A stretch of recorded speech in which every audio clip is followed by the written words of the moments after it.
যারা সেই কাজেই তাদেরকে নিযুক্ত করা হয়েছিল, আজকে তাদের এখানে বসে তাদের অধিকারটা কতখানি ন্যায়সঙ্গত অধিকার বোঝাতে হবে এবং বোঝাবার আগে পুলিশের হাতে উত্তম মধ্যম মার খেতে হবে, এটা আমি আমার ৭৬ বছর বয়স, আমি সেই ৭৬ বছরে পৌঁছে আমি সমাজকর্মী নই, আমি একজন অধ্যাপিকা। ৩৪ বছরে অধ্যাপনা করেছি, ৩৪ বছর শিক্ষকতা পেশায় ছিলাম।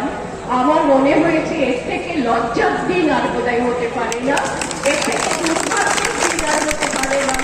আমার ৭৬ বছর বয়সে পৌঁছে আমাকে দেখতে হচ্ছে এইরকম একটা দুর্ভাগ্যজনক লজ্জার ঘটনা, এবং আপনাদের উপরে ঘটলো যারা যারা শিক্ষকতা পেশায় নিযুক্ত হয়েছিলেন, নিযুক্ত হওয়ার পরে তাদেরকে সেই পেশা থেকে সরিয়ে দেওয়া হলো। একটা উপমার কথা মনে পড়ছে, আপনারা শিক্ষক, আপনারা জানেন উপমাটা কিরকম জানেন? কিছু ছাত্রছাত্রী তারা ক্লাসে উঠে গেছে, পাস করেছে, ক্লাসে উঠে গেছে, সেই উঠে যাওয়ার ক্লাসে পড়াশুনো করছে, অবসরকালে সেই ক্লাস থেকে নামিয়ে একেবারে স্কুল থেকে বার করে দেওয়া, অথবা কলেজ থেকে বার করে দেওয়া, অথবা ইউনিভার্সিটি থেকে বার করে দেওয়া। এটা সম্ভব? আপনাদের তো তাই করা হচ্ছে। আপনাদের পরীক্ষায় পাস করতে হয়েছে, এতদিন ধরে লেখাপড়া শিখতে হয়েছে, অনেকগুলো সার্টিফিকেট অর্জন করতে হয়েছে, আপনাদের চাকরির পরীক্ষা দিতে হয়েছে, আপনারা সেই যোগ্যতার পরীক্ষায় পাস করেছেন, আপনাদের নিয়োগ পর্যন্ত হয়েছে, তারপরে আপনাদের নিয়োগটা কেড়ে নেওয়া হলো, শিক্ষকতার পেশাটা কেড়ে নেওয়া হলো। নিলোকে আপনারা ভুল বলছেন, সরকার বলছেন তো, আমি কিন্তু খুব ভালো করে জানি পশ্চিমবঙ্গে কোনো সরকার নেই। সরকার মানে সকলের সরকার। পশ্চিমবঙ্গে আছে শাসক দল, এবং শাসক দলও নেই, শাসক দলের একজন আছে, তার অনুযায়ী সমস্ত এই গাছের পাতাগুলোকে নড়া, সেটা তার জন্য হচ্ছে। এই বিকাশ ভবনের সামনে আপনারা বসে আছেন, সেই বিকাশ ভবন, জল সম্পদ ভবন, এসব ভবনগুলো ভূতকালে উড়িয়ে যাবে তিনি যদি সেটা চেষ্টা করেন। অতএব আমার একটাই বক্তব্য, আমি সেদিন জুনিয়র ডক্টর প্রসদের বলেছিলাম, একজন ব্যক্তি সমস্ত ধ্বংসের উপকার, আর এত মানুষ আজকে আপনারা জড়ো হয়েছে, বঞ্চনার পাহাড় জমিয়ে তোলা হচ্ছে রাজ্য জুড়ে।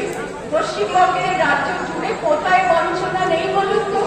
সাধারণ মানুষরা নির্বিকার আজকে, সাধারণ মানুষরাও কিছু বলছে না, ঘরে খাবার নেই, রুজি রোজগার নেই, খাদ্যদ্রব্যের হাত ছোঁয়া যায় না, আগুন কোথায় কোথায় কোথাও কোথাও আছে আপনারা দেখতে পাচ্ছেন। কেউ প্রতিবাদ করছে, কেউ বলছে যে আমাদেরকে বঞ্চনা করা হচ্ছে, সেইখানে শিক্ষকটা রয়ে গেছে। কোনো মানুষ প্রতিবাদ করছে না। প্রতিবাদ হওয়ার কোথায়? আপনারা কখন প্রতিবাদ করবেন? যখন আপনারা জোর না পেলেন চাকরি থেকে হটিয়ে দেওয়া হলো। এই কখনো জীবনে হয়েছে? আপনারা দেখেছেন? আপনাদের যে বয়স, সেই বয়সে দেখেছেন আপনাদের ঠাকুরদা, আপনাদের বাবা, আপনাদের পিতামহ, মাতামহ, তাদের সময়ে দেখেছেন যে এই ধরনের ঘটনা ঘটেছে? শিক্ষকতার পথ আজকে আপনারা কবে থেকে করছেন, তারপরে সেখান থেকে সরিয়ে দেওয়া হলো, এ ঘটনা কখনো দেখেছে? করা হচ্ছে, একজনই করছে। আর সারা বঞ্চনার শিকার হওয়া মানুষের সংখ্যা আজকে কত এই রাজ্যে? কি করে এটা সম্ভব হচ্ছে আমি বুঝতে পারছি না। কি করে সম্ভব হচ্ছে? একজন যত নষ্টের গোড়া, আর বাকি আপনারা সবাই অসহায়। আপনারা অসহায় হয়েছেন, আপনাদের কি করা হয়েছে? প্রমোশন দেওয়া থেকে নামিয়ে আনা হয়েছে। ছাত্রছাত্রীদের যদি প্রমোশন দিয়ে 9 থেকে 11 ক্লাসে উঠে গেল, 11 থেকে ওদেরকে একেবারে 9-এ নামিয়ে না দিয়েও স্কুল থেকে বাদ দিয়ে দেওয়া হলো। আপনাদের অবস্থা কি সেরকম নয়? ভেবে দেখুন, সেটা করা হলো এবং এত বড় অনাচার আর হয় না। আপনারা এখন বলছেন আমাদের শাসন মানে ফিরিয়ে দিতে হবে, আমাদের পদে ফিরিয়ে দিতে হবে। আজকে এখন বলছেন, আপনারা বলছেন যে আবার পরীক্ষা আমরা দেব না। এই দুটো কথার আমি পূর্ণ সমর্থন জানাচ্ছি। ফিরিয়ে দিতে হবে, হবে, হবে, হবে। দ্বিতীয় হলো, দ্বিতীয়বার পরীক্ষা দেওয়ার কোনো প্রশ্নই ওঠে না, প্রশ্নই ওঠে না।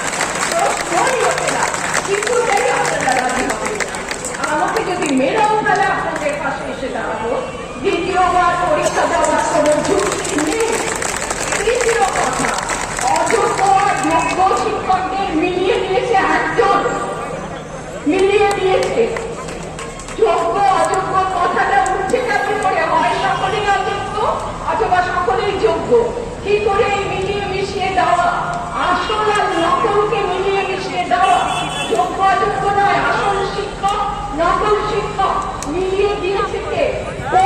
কেন তাকে সমন জারি করলো না? মেলানো কে বা কারা?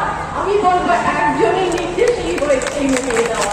টাকা পয়সা লেনদেন আর ক্ষমতার প্রয়োগ, এর থেকে আর বেশি কিছু এর পশ্চাতে নেই। এখন আপনাদের যে কথা, এবারে কি করবেন, সমাধানের পথটা কোথায়? একটা কথা খুব আমার কাল থেকে খুব কষ্ট হচ্ছে ভেবে, জীবনে সত্যিকারের মার খাওয়া, মার দেওয়া কাকে বলে আপনাদের দেখলাম। আপনারা মার খেয়েছেন, কোথায় মার খেয়েছেন জানেন? জীবনে মার খেয়েছেন। জীবন থেকে আপনাদের রুজি রোজগারের দিয়েও কেড়ে নেওয়া হয়েছে। এত বড় মার আর মানুষের জীবনে হয় না। শিক্ষক যারা জাতি গড়বে, যাদের দ্বারা জাতি গঠিত হবে, তাদেরকে চাকরি দিয়ে চাকরি কেড়ে নেওয়া হচ্ছে। জীবনের মস্ত বড় মার এটি। এই মার খেলে তারপরে কি হলো মজাটা দেখুন। আপনারা চাকরি ঘুরিয়ে মার খেলেন, মার খেয়ে আপনারা বিকাশ ভবনের গেট ভাঙলেন। সেই গেট ভাঙার অপরাধ মানে সরকারি সম্পত্তি নষ্ট করলেন। সেই অপরাধে পুলিশ আপনাদের উপরে নির্যাতন করলো। আমার প্রশ্ন, আপনারা মার খেয়েছেন জীবনে, তাই লোহার গেট ভাঙতে গিয়েছিলেন বা ভেঙেছেন। আর ওরা যে মারটা দিয়েছিল, আপনাদের জীবনে মারটা দিয়েছিল, পুলিশ সেসব বুঝলো না। পুলিশ করলো কি না, নিজের চাকরি বাঁচাবার জন্য আপনাদের পিছনে করে এসব নামিয়ে আনলো। পুলিশ কার? প্রশ্ন করুন, পুলিশ কার? পুলিশ প্রশাসনের নয়, পুলিশ আমাদের। পুলিশ দেশের মানুষদের, দেশের মানুষদের জন্য বাঁচাবে। নিজের চাকরি বাঁচাবার জন্য ওই একজনের নির্দেশে আপনাদের পিঠের উপরে, হাতের উপরে, মাথার উপরে লাফিয়ে যাবে। আমি থাকলে আমাকে পেটাতো। এই কাজ পুলিশের? আমি সবিনয়ে পুলিশ প্রজা থেকে প্রশ্ন করছি পশ্চিমবঙ্গে, যে পুলিশ মানুষ হোক, পুলিশ এভাবে চাকরি রক্ষা করার চেষ্টা করবেন না। যাদের চাকরি গেছে তাদের মাপ দিচ্ছেন, যারা চাকরি খুইয়ে মারটা খেয়েছে জীবনের মাপ, আর মার দিয়েছে যে তার ভয়ে আপনি আপনারা এদের উপরে মান নামিয়ে আছেন। তো বেতন রক্ষা করার জন্যে, জীবিকা রক্ষা করার জন্যে শিক্ষকদের উপরে মার দেওয়া, পুলিশের এই কাজের জন্য আজকে ধিক্কার সভা, সবাই মিলে তীব্র ধিক্কার জানান। পুলিশ হচ্ছে, পুলিশ সব থেকে বড় সহচর প্রশাসনের। প্রশাসন মানে কি? কোথায় প্রশাসন? কিসের প্রশাসন? শাসক দল বলে হয় গণতান্ত্রিক কিছু? গণতান্ত্রিক অধিকারকে আমরা মানব না? অতঃপর আপনাদের বুঝতে হবে আরো দিন আছে। প্রাইমারি শিক্ষকরা একটা কথা বলে আপনারা আমার অপরাধ নেবেন না। আপনারা যখন সত্যিকার বিদ্রোহ করা উচিত ছিল তখন করেন। আজকে যখন বিদ্রোহ করার কথাটা মাথায় এসেছে এবং করছেন, তখন কিন্তু অনেকটাই ক্ষতি আপনাদের জীবনের হয়ে গেছে। সাধন করার যা উনি করে দিয়েছেন, একজন মহানন্দে তুরিয়ানন্দে রয়েছেন, ক্ষমতার অপপ্রয়োগ করে করে করে করে করে করে করে করে বোধহয় মনুষ্যত্বটাকে হারিয়ে ফেলেছে। এবং আমার তো মনে হয় উনি এখন ক্ষমতা কেড়ে নেওয়া, যার যতটুকু আছে অধিকার কেড়ে নেওয়ার নেশায় মেতেছেন। এই নেশা আপনাদের গুছিয়ে দিতে হবে। আপনারা, আমার একটাই সমাধান মনে হয়, আপনাদের এই বঞ্চনা, শিক্ষক সমাজের এই বঞ্চনা, যোগ্য অযোগ্য বলছি না, শিক্ষক সমাজের এই বঞ্চনা, জাতির প্রতি বঞ্চনা, যে মানুষ শিক্ষার ধারে কাছে নেই, শিক্ষা জীবনে পায়নি, সেই মানুষের হাতে পড়েছে আজকে রাজ্যটা। শিক্ষা ব্যবস্থাকে ধ্বংস করে দিচ্ছে, তার হাত থেকে গোটা জাতিকে রক্ষা করতে হবে। এবং সেই সঙ্গে সাধারণ মানুষদেরকে, চিকিৎসকরা রয়েছেন আপনাদের সঙ্গে, যারা বঞ্চিত চিকিৎসক, যাদের উপরে বিভৎস অত্যাচার হয়েছে এবং প্রাণ দিতে হয়েছে, আপনারা এই চিকিৎসক, রাস্তায় যারা বসে আছেন শিক্ষক, এবং যত বঞ্চনার শিকার হওয়া মানুষ এই রাজ্যে এমন কোনো মানুষ নেই যে বঞ্চিত নয়। আমার এই কথাটা মিলিয়ে নেবেন। প্রাইমারি শিক্ষকরা বঞ্চিত হওয়ার জন্য বসে আছে। প্রাইমারি শিক্ষকদের জন্য তীব্র দুর্ভাগ্যের দিন এগিয়ে আসছে। তারাও যখন এরকম চাকরি থেকে বঞ্চিত হবে তখন রাস্তায় নামবে। এটা আপনারা করে দেখিয়েছেন। তারা যেন না করে, তাদের দিকে হাত বাড়িয়ে দিন, তাদেরকেও বিদ্রোহে সামিল করুন এবং সাধারণ মানুষকে সামিল করুন। তবে হাত জোর করে বলবে এরকম আর করবো না, হাত জোর করে বলবে আমাদের ভোট দাও, এরকম আর করবো না। এই সাধারণ মানুষদের সাথে নিয়ে না নিতে পারলে কিছুতেই সফল হওয়া যাবে না বলে আমি বিশ্বাস করি।